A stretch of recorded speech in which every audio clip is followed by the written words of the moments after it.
strašne mi bolo ľúto, strašne ma to mrzelo pre Českú republiku, to, čo sa tam dialo.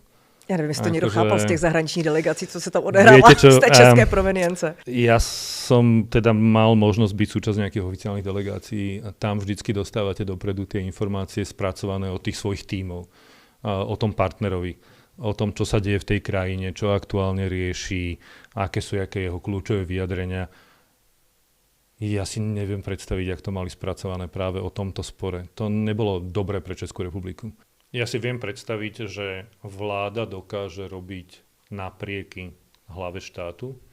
My sme to totiž zažili na Slovensku. Bol prezident Michal Kováč, ktorý sa kriticky vyjadril k politike premiéra Vladimíra Mečiara a Vladimír Mečiar robil presne toto prezidentovi Kováčovi.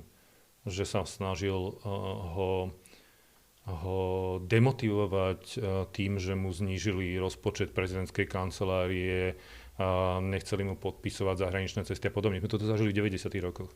Ale to je naozaj nedôstojné tej krajiny. Akože, toto je presne to. Viem si úplne predstaviť, ako to tá vláda dokáže robiť a že to robí, ale povedal by som, že už sme prešli nejakú cestu ako demokratické krajiny a že k tomuto sa neznížime.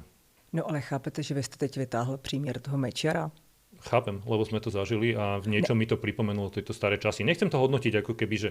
Ale keď som počul tú argumentáciu a keď som videl, čo robili, tak mi to prišlo veľmi... Ako v niečom mi to prišlo, že aha, ale toto sme na Slovensku zažili v 90. rokoch a bolo to hrozné.